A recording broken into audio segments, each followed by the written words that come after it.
धाराशिव जिल्ह्यातल्या समय सारथी या कला केंद्राची नुकतीच आता या कला केंद्राला टाळं ठोकल्यानंतर पुन्हा एकदा धाराशिव पोलीस हे ऍक्शन मोडवर आलेले आहेत.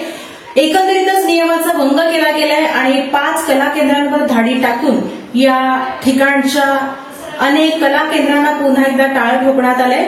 एकंदरीतच या कारवाईनंतर ही छमछम आता बंद होईल की काय असा सवाल उपस्थित होत असला तरी एका कला केंद्राला बंद केल्यानंतर 5 कला केंद्रांमध्ये पुन्हा तोच प्रकार उघडकीस आल्यानं हे बंद कधी होणार असा सवाल आता नागरिक उपस्थित करतात.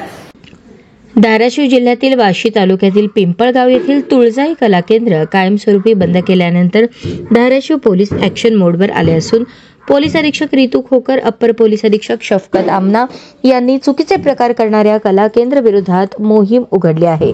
स्थानिक गुन्हे शाखेचे पोलीस निरीक्षक विनोद इचपवार यांच्या नेतृत्वाखाली 3 पथकांनी कारवाई करत नियमांचा भंग केल्याप्रकरणी 5 कला केंद्रांवर गुन्हे दाखल केले आहेत. कला केंद्रांच्या नावाखाली चुकीचे प्रकार खपवून घेतले जाणार नाहीत, त्यांना टाळे लावा अशी रोखठोक भूमिका पालकमंत्री प्रतापराव सरनाईक यांनी जाहीर केल्यानंतर पोलीस विभागाने ठोस कारवाईला सुरुवात केली.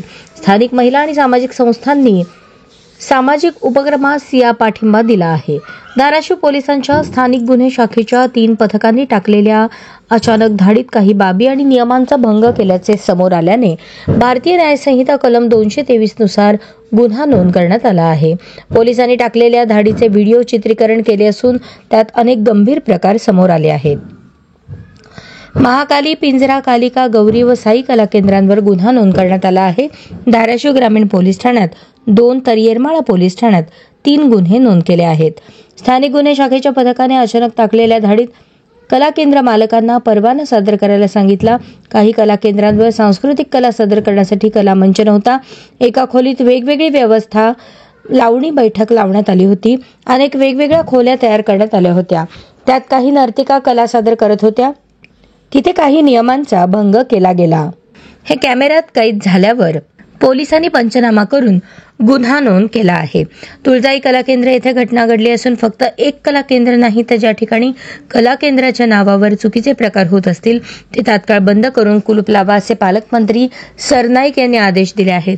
लोककला ही महाराष्ट्राची संस्कृती असून त्याचा गैरवापर करत असेल तर त्याला बिलकुल माफी दिली जाणार नाही.